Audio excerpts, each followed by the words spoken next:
Students, आज शुरू करते हैं क्लास 8 का फैक्टराइजेशन चैप्टर। फैक्टराइजेशन मैथ्स का जो चैप्टर है, इससे पहले आपने अलजेब्रिक आइडेंटिटीज किया है, उसकी नॉलेज को भी हम यहाँ पे लेंगे और इसके क्वेश्चंस एकदम अच्छे से आपसे हो जाएंगे। आप एकदम ध्यान से आखिर तक वीडियो को देखिए और पसंद आता है तो लाइक, सब्सक्राइब, शेयर कीजिए। मैं हूँ दीपा और ये है दीपा's ट्यूटोरियल। आपका आज का ये शुरू करते हैं फैक्टराइजेशन। सबसे पहले तो फैक्टराइजेशन का मतलब समझते हैं कि फैक्टराइजेशन होता क्या है। फैक्टर्स आपने पढ़ा है 6 क्लास में। अगर मेरा 12 इक्वल टू है 6 इंटू 2, ये 12 के फैक्टर्स हैं। 3 इंटू 4 भी 12 के फैक्टर्स हैं। 1 इंटू 12 भी 12 के फैक्टर्स हैं। लेकिन आपका 2 इंटू 5 प्लस 2 ये है तो 12 का एक्सपेंशन, लेकिन ये फैक्टराइजेशन नहीं है। आई बात समझ में? हमको समथिंग इंटू समथिंग करके फैक्टर्स को दिखाना है। कभी कभी आप लोग ऐसा कर देते हो तो ये गलत हो जाता है, तो ये बात आपको एकदम अपने ध्यान में रखनी है, ठीक है। तो अभी नंबर्स का फैक्टराइजेशन बहुत इजी है। प्राइम फैक्टराइजेशन कर लो, चाहे कैसे भी कर लो, तो फैक्टराइजेशन नंबर्स का इजी है। लेकिन अलजेब्रिक एक्सप्रेशंस का फैक्टराइजेशन, उनके दो फैक्टर्स अल्टीमेटली तो आपने पढ़ा है ना। अगर हम x प्लस 2 और x माइनस 3 कर रहे थे, तो अगर मैं इसको मल्टीप्लाई करूंगी तो x into x x square, x into minus 3 minus x minus 3x plus 2 into x plus 2x and 2 into minus 3 minus 6। फिर आप इसको इन दोनों को लाइक टर्म्स को सॉल्व कर रहे थे एंड माइनस 6, तो ये हमारा एक्सप्रेशन बन गया, ठीक है। अब एक बार ध्यान से सुन लो, जो वहां का क्वेश्चन था ना, वहां का जो ये क्वेश्चन था आपका कि इन दोनों को मल्टीप्लाई करके आंसर निकालो, ये आंसर था। वहां पे ये था क्वेश्चन, ये था आंसर। कहां पे? अलजेब्रिक एक्सप्रेशन में। और फैक्टराइजेशन में क्या हो गया है? ये बन गया है क्वेश्चन और ये बन गया है आंसर। आई बात समझ में? समझ गए ना? कोई दिक्कत नहीं है। आप ये सोचोगे कभी फैक्टराइजेशन कभी वो उसका प्रोडक्ट निकालना है, तो ये हमारा एक्चुअली लॉजिक है, ठीक है। तो अब इसके लिए बहुत सारा हमको स्टेप वाइज चलना होता है। तो सबसे पहला स्टेप क्या है कि हमने देखना है कि जिसका हमें फैक्टराइजेशन करना है उसमें कुछ कॉमन है क्या। अगर मेरा है 12x square plus minus 15x, ठीक है, तो आपको पता है 12x स्क्वायर क्या है? 3 into 2 into 2 into x into x minus ये क्या है? 3 इंटू 5 इंटू एक्स। क्या कॉमन है? एक 3 कॉमन है, यहाँ पे लिख लेते हैं। और क्या कॉमन है? एक x कॉमन है, इंटू एक्स लिख लेते हैं। तो अंदर क्या बचा? 2 2 जा 4 इंटू एक्स 4x माइनस यहाँ पे क्या बच गया है? 5, ठीक है। तो ये मेरा आंसर आ गया 3x 4x माइनस 5। तो इनको अगर मैं मल्टीप्लाई करती हूं तो मेरा आंसर ये आ जाएगा, ठीक है। तो ये मैंने क्या किया? 12x स्क्वायर माइनस 15x के दो फैक्टर निकाल लिए, 3x और 4x माइनस 5। ये दो फैक्टर्स हैं, ठीक है। तो इस तरह से इसका फैक्टराइजेशन हो गया है, ठीक है। अब हम क्या करेंगे? बार बार हम ये स्टेप नहीं करेंगे। ये स्टेप क्या करना है हमको? माइंड में करना है आपको। ये प्राइम फैक्टराइजेशन में सोचना है नंबर्स में कौन सा नंबर कॉमन है, कौन सा फैक्टर कॉमन है, और वेरिएबल्स में कौन सा फैक्टर कॉमन है। अगर आपके पास आ जाता है 16ab square minus 4ab square सी, अब आप बताइए इसमें क्या कॉमन है? दोनों में एक 4 कॉमन है, 4 लिख लेती हूँ।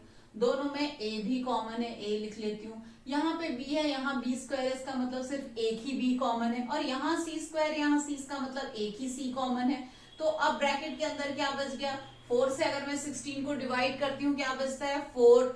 a तो कट गया, b भी कट गया, c स्क्वायर का सिर्फ c बचा। माइनस क्या बच गया? 4 तो गया आगे, और यहाँ पे क्या बच गया? b बच गया। अगर आप कभी अपना आंसर चेक करना चाहते हो तो इनको मल्टीप्लाई करके आपका आंसर ये आ जाना चाहिए। आ गई बात समझ में? ठीक है। तो सबसे पहला जो हमारा स्टेप है वो क्या है? वो है कॉमन लेने का स्टेप, ठीक है। अगर आपको थोड़ा सा इसको डिफिकल्टी हो रही है, आप एक बार थोड़ा सा पीछे रिवर्स करके इसको देख सकते हो। अच्छा, एक मैंने आपसे बोला कि जो फर्स्ट स्टेप हमारा है वो है कॉमन लेने का, जो अभी अभी हमने किया टेक कॉमन, ठीक है, व्हाट क्या जो कॉमन फैक्टर है उसको बाहर ले लेना है और जो अंदर बचा उससे डिवाइड करके वो अंदर करना है। तो अगर मैं आपको बोलती हूं 63p square cube minus 7pqr plus 14, ठीक है, तीनों में क्या कॉमन है? इन दोनों में तो pq भी कॉमन है, 7 भी कॉमन है, लेकिन अगर मैं ऐसा करती हूँ 7pq इनमें लेती हूँ तो अंदर बच जाता है 9p माइनस r और यहाँ प्लस 14। तो ये मैंने आपको शुरू में ही बोला था कि ये फैक्टराइजेशन नहीं हुआ। ये क्या हो गया है? फैक्टराइजेशन नहीं हुआ है। थोड़ा सा मतलब गलत भी नहीं है स्टेप, लेकिन फैक्टराइजेशन नहीं है। हमारा पर्पस क्या है? फैक्टराइजेशन करना। तो मुझे देखना है तीनों में क्या चीज कॉमन है। तीनों में सिर्फ 7 कॉमन है, तो मैं यहाँ 7 कॉमन ले लूंगी। अंदर क्या बच जाएगा? 9p square cube minus pqr plus 2। ये मेरा फैक्टराइजेशन हो गया। एक फैक्टर ये है और दूसरा फैक्टर ये है। इतना बड़ा एक्सप्रेशन, कोई फर्क नहीं पड़ता उससे, ठीक है। तो अब ये इस तरह से हम कॉमन लेते हैं। ये हमारा फर्स्ट स्टेप है, ठीक है। अगर हमारे पास एक ऐसी इक्वेशन है, जैसे मान लो 16x स्क्वायर या मैं 81x स्क्वायर ले लेती हूँ, 81x क्यूब ले लेती हूँ, 81x क्यूब माइनस 3 भी नहीं लेते, ऐसा करते हैं 81 माइनस 9 आपका ले लेते हैं x। अब इन दोनों में कॉमन क्या है? 9x कॉमन है, तो मैंने ये किया तो ये आ गया 9x स्क्वायर माइनस क्या आ गया? 1, ठीक है। अभी आप आगे पढ़ोगे कि इसका फर्दर फैक्टराइजेशन हो सकता है, ठीक है। ये तो आ गई सबसे पहला जो आपको बहुत इजी लगा होगा। अब दूसरा स्टेप क्या है? दूसरा स्टेप हम करते हैं ग्रुप कॉमन, ग्रुपिंग वाला, ग्रुपिंग, ठीक है। मैं इसको ग्रुप कॉमन लिख देती हूँ, ग्रुप कॉमन। अब ग्रुप कॉमन क्या है? अगर मैं आपको लिख लेती हूँ x square plus 5x plus 2x plus 10, ठीक है। अब इस पूरे में कुछ भी कॉमन नहीं है, इन तीनों में x कॉमन है या फिर इन दोनों में कुछ है, इन दोनों में कुछ है, तो इस केस में हम क्या करते हैं? ग्रुप्स बना लेते हैं। इन दोनों में x कॉमन है, इन दोनों में 2 कॉमन है, ठीक है। तो इन दोनों में मैंने x कॉमन लिया, तो ब्रैकेट के अंदर मेरा क्या बच गया है? x प्लस 5, और इसमें इन दोनों में 2 कॉमन है, तो मैं करूंगी x प्लस 5।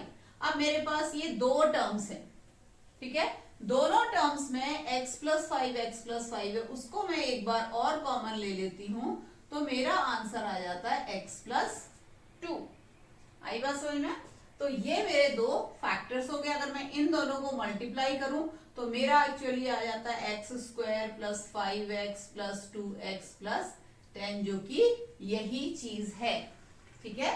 तो ये होता है ग्रुप कॉमन, ठीक है। तो ग्रुप कॉमन में मेरे ये दो फैक्टर आ गए, एक फैक्टर है x प्लस 5, एक फैक्टर है x प्लस 2। अब आप मेरे को बताओ कि आप क्या करते अगर ये ऐसा होता?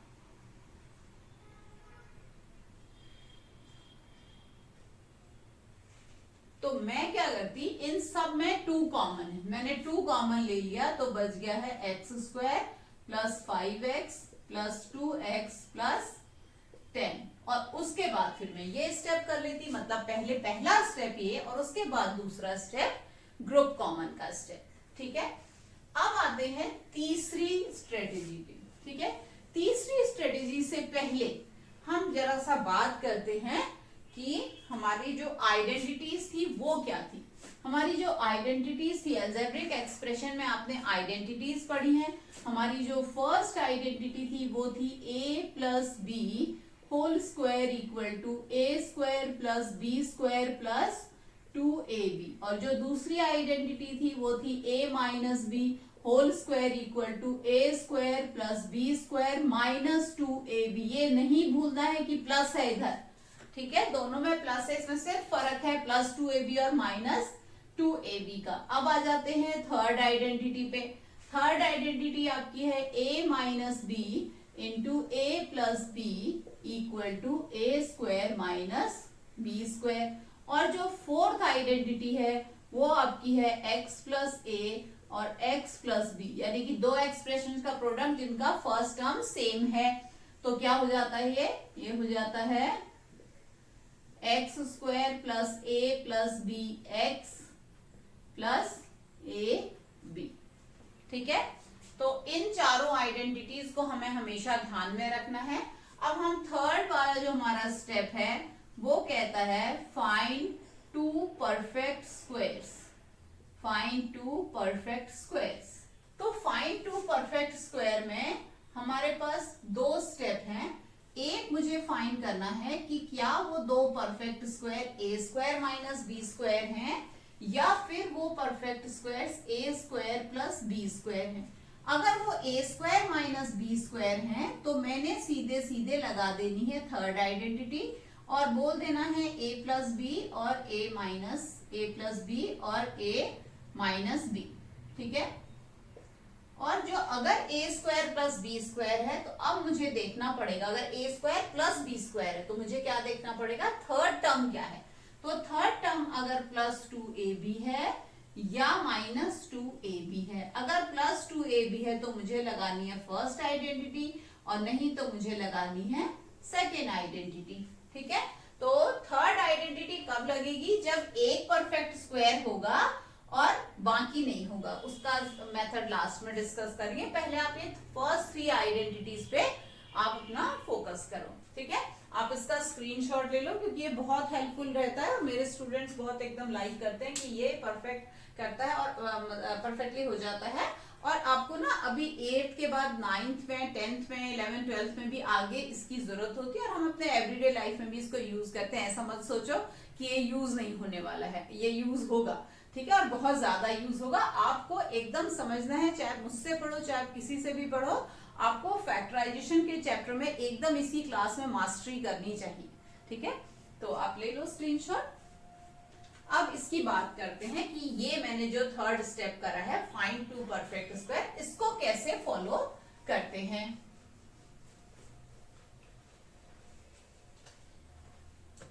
ठीक है, जैसे अगर मेरा एक क्वेश्चन है 81 पी स्क्वायर।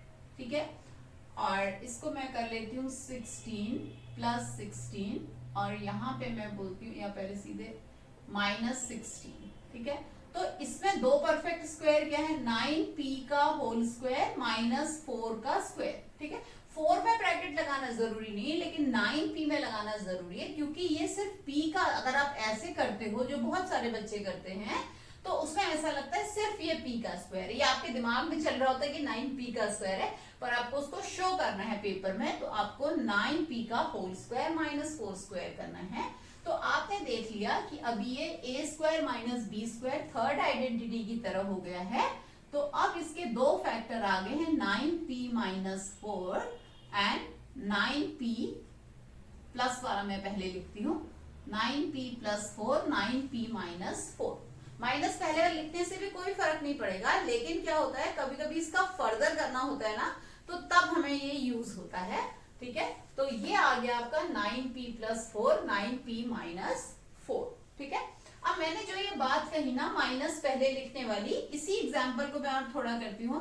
अगर ये होता 81 x to the power 4 minus 16 y to the power 4, तो मैं दो परफेक्ट स्क्वायर कैसे बनाऊंगी इसको, मैं इसको बोलूंगी 9x स्क्वायर का स्क्वायर माइनस 4y स्क्वायर का स्क्वायर। समझ आ गया।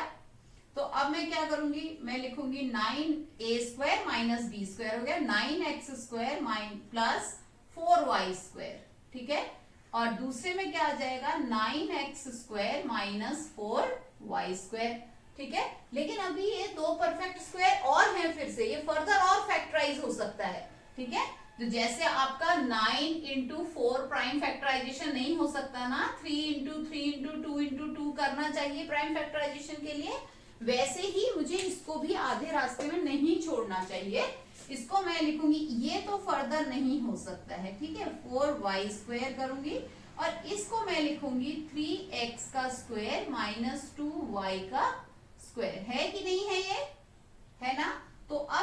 जाएगा 9x² प्लस 4y², और दूसरे स्टेप में आ जाएगा 3x प्लस 2y और 3x माइनस 2y। इसलिए मैं इसको पीछे लिखना चाहती हूँ माइनस वाले को, क्योंकि कुछ केसेस में ये और हो सकता है आगे, तो फिर ये डिक्रीजिंग ऑर्डर ऑफ पावर्स में हो गया, जो कि अच्छा तरीका है लिखने का। ठीक है, आप इसको अगर इधर भी लिखते हो तो आपका आंसर गलत नहीं होने वाला है, क्योंकि कम्यूटेटिविटी प्रॉपर्टी ऑफ मल्टीपल्स लगती है, तो उससे गलत नहीं होने वाला है, बट एक जस्ट ऐसे अच्छा रहता है। ठीक है, तो ये आप देख लो अच्छी तरह से और स्क्रीनशॉट ले लो। So third identity I guess की अच्छी तरह से आपको आ गई है। ठीक है, अब बात करते हैं फर्स्ट और सेकंड की। ठीक है, स्क्रीनशॉट ले सकते हो। और अब आप ऐसा करते हैं, हम ऐसा करते हैं कि कर लेते हैं जो हम दूसरी बात की थी हमने कि फाइंड 2 परफेक्ट स्क्वायर का, जिसमें 3 टर्म्स थे। ठीक है, अभी हमने जो लिया था उसी को भी ले सकते हैं, या ऐसा कर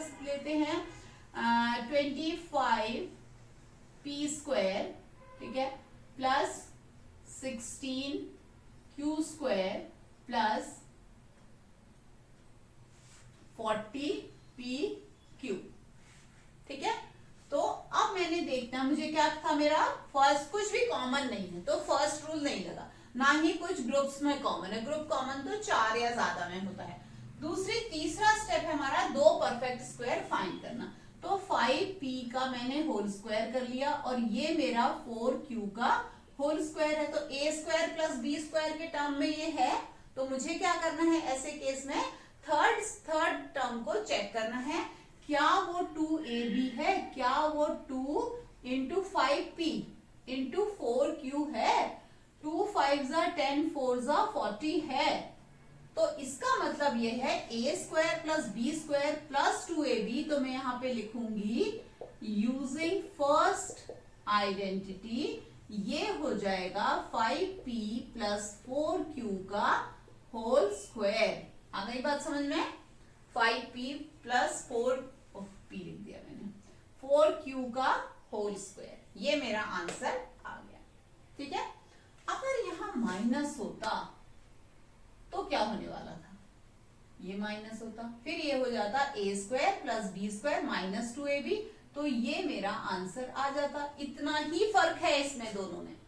ठीक है, और इसका मतलब फैक्टर है, आप सोचोगे कि अभी तो समथिंग इंटू समथिंग हो रहा था, अभी है तो 5p माइनस 4q का मतलब क्या है, 5p माइनस 4q। इन दोनों को अगर आप मल्टीप्लाई करो तो आपका आंसर क्या आना चाहिए, ये। जब आपको टाइम हो ना बाद में, तो आप अपने आंसर चेक कर सकते हो ऐसे। ठीक है, तो ये हमारा आ गया है कि हमने कैसे फर्स्ट और सेकेंड आइडेंटिटी को लगाना है और कैसे थर्ड लगाना है। ठीक है, तो इसको हम क्या करते हैं, इसका एक थोड़ा सा और वेरिएशन देख लेते हैं ऐसे क्वेश्चंस का। तो उसमें मैं ऐसा करती हूँ, आपको एक क्वेश्चन बनाते हैं। सोचो कोई परफेक्ट स्क्वायर, या ऐसा करते हैं 63x²y। ठीक है, तो प्लस मैं कर लेती हूँ 28y कर लेते हैं, 28y। ठीक है, प्लस मुझे तीसरा स्टेप करना है, उसमें मुझे एक y तो रखना ही है, 7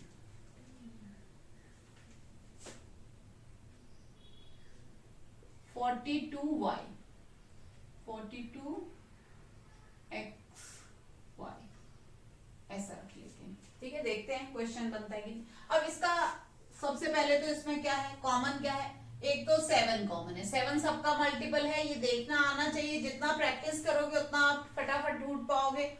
और एक सब में y कॉमन है। ठीक है, तो ये ले लिया मैंने, क्या बच गया, अब ये 9x² बन गया।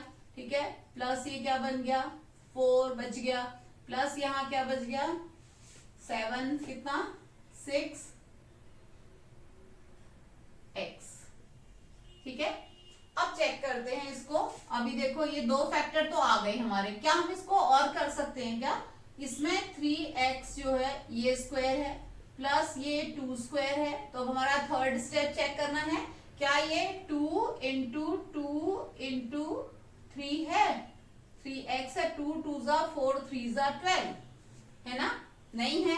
तो अब मैं क्या करती हूँ, मैं इसका मतलब मेरा यही फैक्टराइजेशन इसका होगा, ठीक है।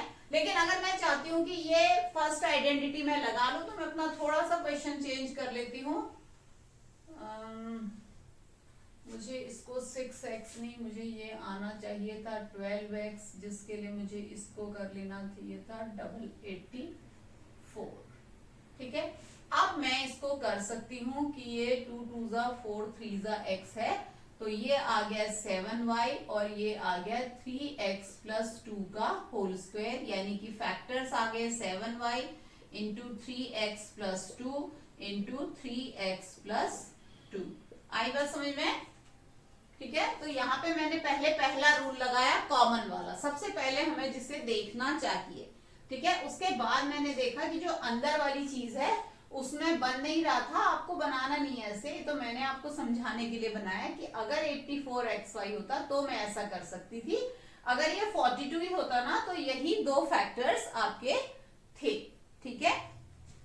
अच्छा, एक और एक क्वेश्चन कर लेते हैं इस तरह का, फिर फोर्थ आइडेंटिटी पे भी आना है हमने। तो ऐसा करते हैं, हम बना लेते हैं p to the power 4 plus q to the power 4 plus 2p square q square.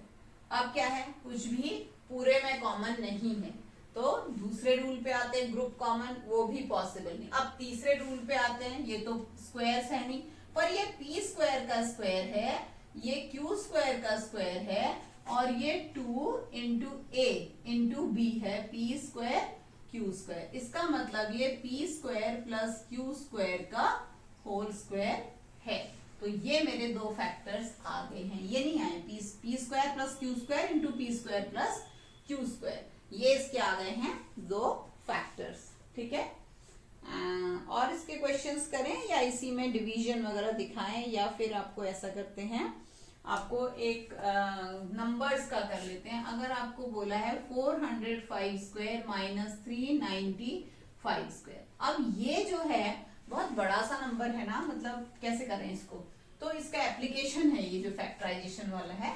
तो ये थर्ड आइडेंटिटी जैसे दिख रहा है ना, तो इसको कर लेते हैं 405 प्लस 395 एंड 405 माइनस 395, तो ये आंसर आ गया है 10 और ये आ गया है 800, तो हमारा आंसर आ गया है 8000, जो कि अदरवाइज बहुत लंबा कैलकुलेशन होता, ठीक है। तो इस तरह से हम इसका एप्लीकेशन भी कर सकते हैं। तो देखते हैं फर्स्ट और सेकंड आइडेंटिटीज का भी कोई एप्लीकेशन हो सकता है क्या। हमको अगर फाइंड करना है 107 का स्क्वायर, ठीक है, तो इसको कर लेते हैं 100 प्लस 7 का होल स्क्वायर, तो ये आ गया 100 square plus 7 square plus 2 into 7 into 100, ठीक है। तो ये 1 2 3 4 आ गया, प्लस ये आ गया 49 प्लस आ गया 1400, तो ये आ गया 94411, ठीक है। ये मेरा आंसर आ गया है, ठीक है। इसके अलावा अगर स्क्वायर्स के बारे में आपको और जानकारी लेनी हो तो मेरा एक वीडियो है इसमें स्क्वायर्स का, यूट्यूब पे स्क्वायर्स निकालने की टेक्निक्स का, साथ में मल्टीप्लिकेशन का, वो भी आप लोगों के यूज का है, तो आप उसको भी देख सकते हो।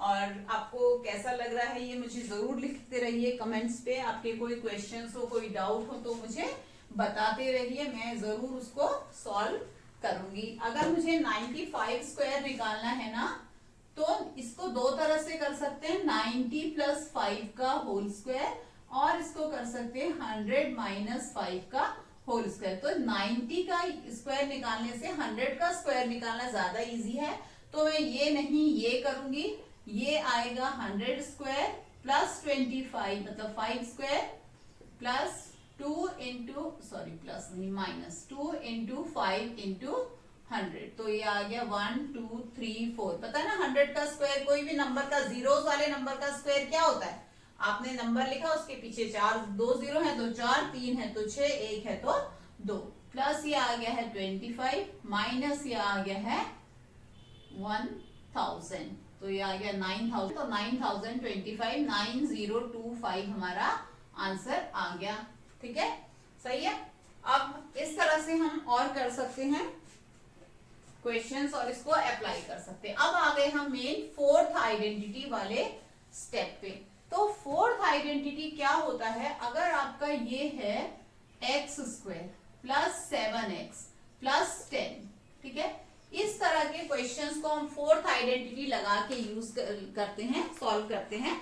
तो देखो क्या करना है, इसमें मुझे कुछ भी नहीं लग रहा है, ना ही कॉमन लग रहा है, ना ही ग्रुप कॉमन लग रहा है, कुछ भी नहीं लग रहा है। तो मुझे ना इसमें मैं ग्रुप कॉमन यूज कर सकती हूँ। इसको स्टेप को बोलते हैं splitting the middle term, splitting the middle term. तो स्प्लिटिंग द मिडिल टर्म वाली टेक्निक लगाने के लिए सबसे पहली बात जो है वो है कि आपको इसको डिक्रीजिंग ऑर्डर में रखना है पावर्स को, मतलब यहाँ एक्स स्क्वायर, यहाँ एक्स और यहाँ कांस्टेंट नंबर, क्योंकि एक्स टू दी पावर 0। तो एक्स अगर ये इधर होगा तो आप गलत कर सकते हो उसको। तो सबसे पहले ये रखना। अब मुझे 7x, अब मेरा जो लास्ट टर्म है ना ये 10, इसके मुझे दो फैक्टर्स देखने हैं, 5 इंटू 2 हो सकता है या 1 इंटू 10 हो सकता है, ठीक है। तो मुझे देखना है कि ये तो हो गया आपका a इंटू बी या फिर ये हो गया a इंटू बी। अब मेरे को जो दूसरा टर्म है ना 7, उसको मुझे a प्लस बी बनाना है, यानी कि मुझे इसमें से ऐसा फैक्टराइजेशन चूज करना है इस लास्ट टर्म का कि उसका सम जो है ये आ जाए मिडिल टर्म, ठीक है। तो ये मेरा आ जाएगा 5 प्लस 2 आया। तो मुझे ये वाला फैक्टराइजेशन चूज करना है, ये वाला नहीं, पहली बात। अब मैं इसको करूंगी x square plus 7x plus 10 को, मिडिल टर्म को मैं स्प्लिट कर दूंगी 5x प्लस 2x प्लस 10 में, ठीक है। अब मैं इसमें ग्रुप कॉमन लगा सकती हूँ, तो ये आ जाएगा x को मैं कॉमन लूंगी इन दोनों में, तो ये आ जाएगा x प्लस 5, और इन दोनों में मैं 2 कॉमन लूंगी तो ये आ जाएगा x प्लस 5। तो अब मैंने x प्लस 5 लिया तो अंदर क्या आ गया x प्लस 2। अगर मैं इनको मल्टीप्लाई करूंगी तो मेरा ये वाला स्टेप आएगा और फिर मैं इन दोनों को ऐड करके ये वाला स्टेप ला सकती हूँ। आई बात समझ में? तो क्या है splitting the middle term? Splitting the middle term fourth identity को यूज कर रहा है, वो लास्ट वाले टर्म को इस तरह से स्प्लिट कर रहा है, फैक्टराइज कर रहा है कि उसके जो फैक्टर्स हैं उनका सम या डिफरेंस, कुछ भी सम मतलब ये आ जाए 7x, 7 आ जाए, मिडिल टर्म आ जाए, ठीक है। तो इसके और थोड़े से क्वेश्चंस करते हैं। अब आपका क्वेश्चन है जैसे p square plus 8p plus 15, ठीक है।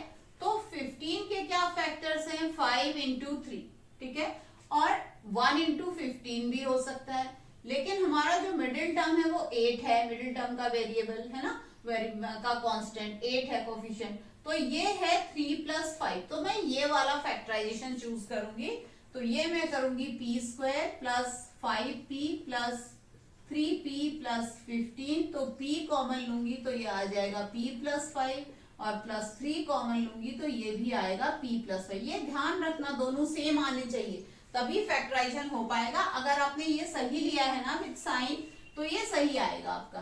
तो p प्लस 5 और यहाँ पे आ गया है p प्लस 3, ठीक है। अब एक थोड़ा वेरिएशन पे आ जाते हैं। ये सेम क्वेश्चन को मैं लिखती हूँ p स्क्वायर और यहाँ पे 15, पर यहाँ पे मैं लिख रही हूँ -8p। तो इस तरह को कैसे करेंगे? तो 15 इक्वल टू तो 5 इंटू 3 है और ये -8 है, तो -8 अगर मैं -5 -3 करूं तब भी ये +15 आने वाला है, और ये -5 -3 से -8 आ गया है। तो अब मुझे क्या करना है? p square -5p -3p plus 15, इन दोनों में मैंने p कॉमन लिया तो आ गया p -5। अब इन दोनों में क्या कॉमन ले? मुझे अंदर p -5 चाहिए, आपको यहाँ पे प्लस दिख रहा है, तो अगर आप यहाँ पे बेटा -3 लेते हो तो यहाँ p बचता है और ये -5 आ गया। अब मैंने इस प्लस का माइनस क्यों किया? इसका आंसर यहीं छुपा हुआ है। -3 से 5p को माइनस कर, p को मल्टीप्लाई करूंगी -3p, और -3 से -5 को करूंगी +15 आ रहा है, ठीक है। तो ये आपका अब आंसर आ गया p -5 और p -3, ठीक है। p -5 और p -3 आपका आंसर आ गया है, ठीक है। तो इसके और थोड़े से वेरिएशंस करते हैं, समझ रहे हो ना? इसमें ऐसा करते हैं, इसको मैं हटा के सेम ही क्वेश्चन को और अलग अलग तरीके से कर देती हूँ। तो अगर मैं इसको करती हूँ 16p, अगर ये मेरा 16p है तो अब मुझे ये वाला फैक्टराइजेशन यूज करना होगा। तो मैं करूंगी p square plus 15p plus 1p plus 15। यहाँ पे मैंने p कॉमन लिया तो ये आ गया p प्लस 15 प्लस 1 कॉमन लिया तो आ गया p प्लस, अच्छा 1 क्यों कॉमन लिया, क्योंकि जो मुझे चाहिए ना वो तो है ही ऑलरेडी, और जब ऐसा होता है तो हम सिर्फ 1 कॉमन लेते हैं। ठीक है, तो अब मेरे फैक्टर्स आ गए p प्लस 15 और p प्लस 1, और ये वैसे भी ना यही आते हैं। ठीक है, 1 और 15p में जो मानव ने जो फैक्टराइजेशन लिया है। ठीक है, इसमें भी एक और वेरिएशन कर लेते हैं। अब ऐसा करते हैं, इसको कर देते हैं माइनस और इसको चेंज कर लेते हैं 2p माइनस 2p। ठीक है, तो अब कैसे करेंगे, अब कौन सा वाला लें, ये है 5 इंटू 3 वाला, अगर हम लेंगे तो हमारा काम बन जाएगा, पर हमें नीचे चाहिए -2। तो -2 कैसे आएगा, -2 5 और 3 से तो आ रहा है, पर -5 प्लस 3 से आ रहा है। तो यहाँ पे क्या करूं मैं, इसमें -5 लूंगी, ये तो मुझे -15 लाना है ना, तो -55 इंटू 3 तब -15 आएगा। तो अब इसको स्प्लिट कैसे करूं, p square -5p plus 3p -15, इन दोनों में p कॉमन ले लो, आ गया p -5, इसमें 3 कॉमन ले लो, आ गया p -5। तो अब हमारा क्वेश्चन आंसर आ गया p -5 और p प्लस 3। तो मैंने आपसे क्या बोला था, यही आता है p -5 p plus 3, p -5 p plus 3। ठीक है, तो इसका मतलब सबसे इंपॉर्टेंट क्या है, फैक्टर्स को चूज करना कि कौन से फैक्टर चूज करने हैं और किस तरह से करने हैं। अगर आपका यहाँ पर प्लस होता ना तो मैं इसको करती माइनस, इसको करती प्लस, इसको करती माइनस और इसको करती प्लस, तो ये मेरा आंसर ऐसा आ जाता।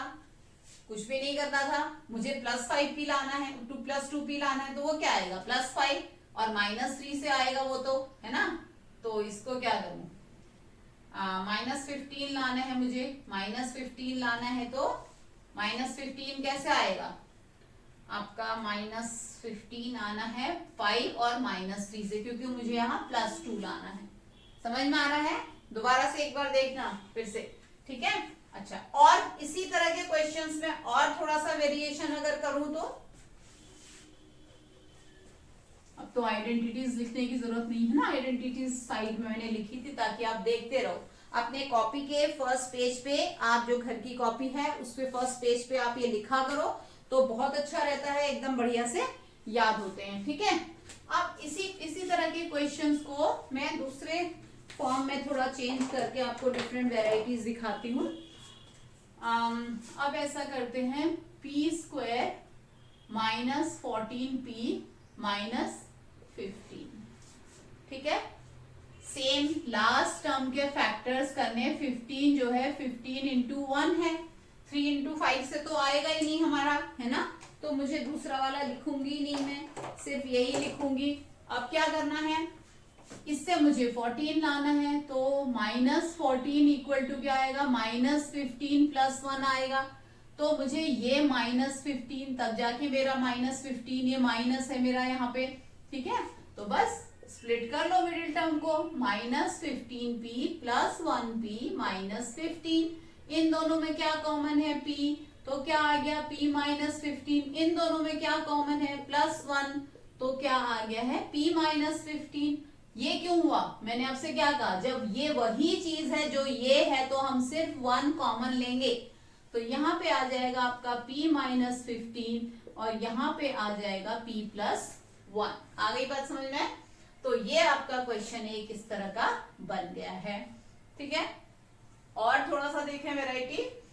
अब मुझे ये करना है, मुझे -12 के 2 फैक्टर लगाने हैं, 3 इंटू 4। अभी मैं -1 में माइनस होना चाहिए तभी -12 आएगा, अभी नहीं लिख रही हूँ क्योंकि मैं यहाँ पे देखूंगी मेरा +1 कैसा आएगा, +4 -3 से आएगा, तो यहाँ प्लस और यहाँ माइनस। ठीक, अब मैंने करना है p square plus 4p -3p -12, इन दोनों में p कॉमन लेना है, p +4 आया अब इन दोनों में क्या कॉमन ले, मुझे अंदर प्लस चाहिए तो मैं -3 लूंगी, तो ये p+4 आ गया है। कभी भी आप अपने इस माइनस साइन लेने वाले स्टेप पे डाउट करो तो आप ये मल्टीप्लाई करके ये आना चाहिए -3 इंटू पी -3p, -3 इंटू +4 -12, तो ये सही है। ठीक है, अब हमारा आंसर आ गया p+4 और दूसरा फैक्टर आ गया है p-3। इनको मल्टीप्लाई करोगे तो आपका ये आंसर आ जाएगा पक्का। ठीक है, ओके। सो और थोड़ा सा कुछ करें क्वेश्चंस, और कैसे क्वेश्चंस करें, स्प्लिटिंग द मिडिल टर्म के और भी क्वेश्चंस कर सकते हैं। अच्छा, ये तो ये हमने जितने भी अभी स्प्लिटिंग द मिडिल टर्म के क्वेश्चन किए, ये ऐसे क्वेश्चंस थे जिसमें जो p² वाला टर्म था ना, उसके साथ कोई कोफिशिएंट नहीं लगा हुआ था। ठीक है, अभी मैं ऐसा कर लेती हूँ, एक थोड़ा सा इसको चेंज कर लेती हूँ, 2p² और प्लस इसको कर लेती हूँ 7, तो ये आ जाएगा प्लस 15p। ये अगर क्वेश्चन है तो अब क्या करोगे, अब तो दिख ही नहीं रहा है, 7 1 7 होता है, 8 आ सकता है या 6 आ सकता है, तो ये तो दिख नहीं रहा है ऐसा। तो एक्चुअली ये क्या होता है, 7 इंटू 2, ये और इसके कोफिशिएंट का जो 14 आए ना, 14 के फैक्टर देखने हैं अभी मुझे। 14 के फैक्टर, एक है 14 इंटू 1, एक है 7 इंटू 2।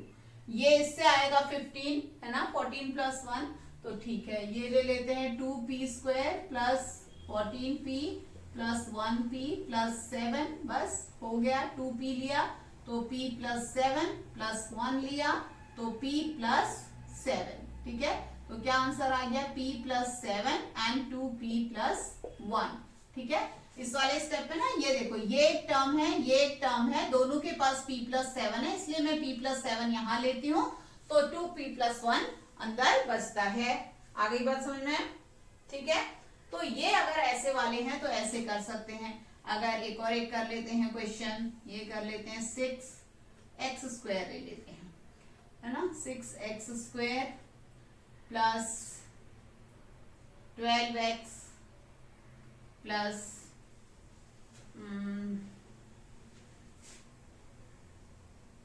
3 ले लेते हैं, माइनस ले लेते हैं, इसको भी माइनस ले लेते हैं। ठीक है, तो अब क्या है, 6 3 6 इंटू 3 इक्वल टू 18। ठीक है, 9 2 आएगा 11 लेते हैं। ठीक है, तो अब देखते हैं अभी होगा, अभी भी नहीं होने वाला है ये।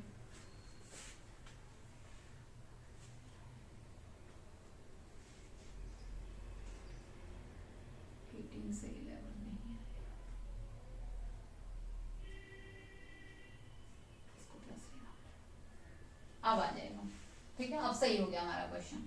तो अब ऐसा करते हैं, 18 के फैक्टर करते हैं। ठीक है, तो 18 के जो फैक्टर है वो 6 इंटू 3 है और वो 9 इंटू 2 है। 9 इंटू 2 से आएगा 11, तो मुझे माइनस लेना है, तो -9 -2, तो यहाँ पे भी क्या होगा, मेरा आ जाएगा 6x² minus 9x minus 2x plus 3, तो ये 3x हमने कॉमन लिया, तो ये आ गया 2x माइनस 3।